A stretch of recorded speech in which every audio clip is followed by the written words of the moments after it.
Hello, I'm Storm Tracker 18 Weather Chief Meteorologist Matt Schaefer. A heat wave is in my forecast, and that's not just a term that gets thrown around anytime it gets hot. A heat wave has a definition, and that definition is we need 3 consecutive days at a minimum with at least a 90-degree high temperature or warmer. And that is in my forecast. It's not a stretch to say we could get to 4 either.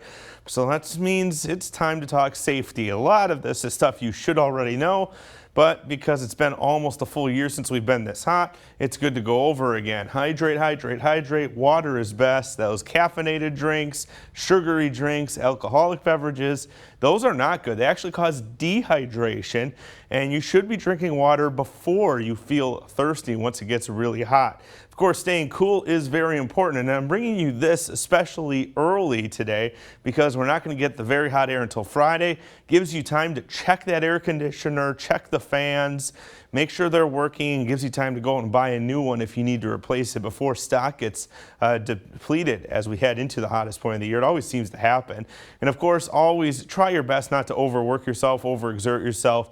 Try to limit your activity, especially during the hottest hours during the afternoon. I know a lot of people work outside, but just try to keep your shade, keep your hydration up, and maybe work a little slower, a little more careful at that time of the day, because that's just the warmest part. And it's also very important, especially if you don't have air conditioning or if you're starting to get into that heat exhaustion stage, to recharge.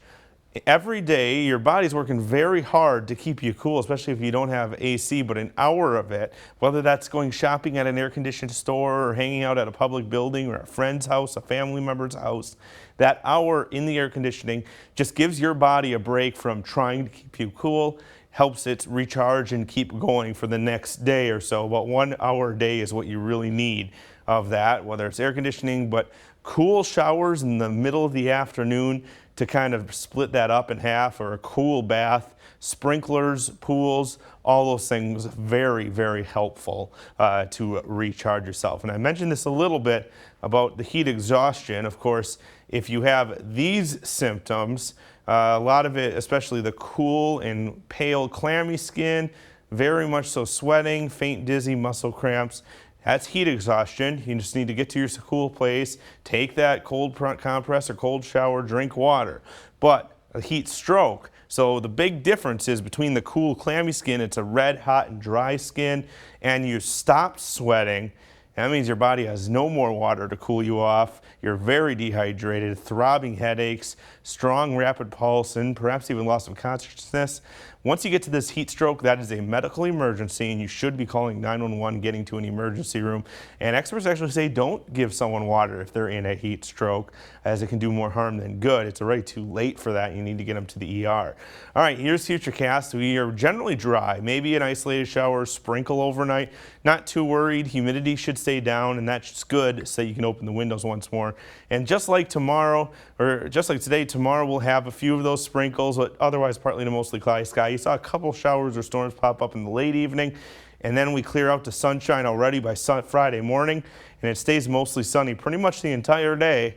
And that's as the heat really brings in. The sunshine will be coming down. It will be a little breezy to carry it up, but the humidity will be there as well. So for tonight, still pretty good. You can open those windows up. 56 degrees, no humidity for the low, and a slight chance of a few sprinkles, but that shouldn't be enough to need to close those windows. South-southwest breeze 3 to 8.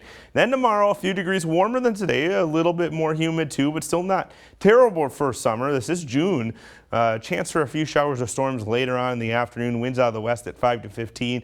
And then on Friday is when that heat wave starts. I said it needs 3 consecutive days in the 90s or at 90. That's what my forecast has. The lows 60s and perhaps even upper 60s too. That's very warm, low temperature, especially with that humidity. The wind will pick up Saturday and Sunday. That might help a bit, but it's also carrying in more humidity.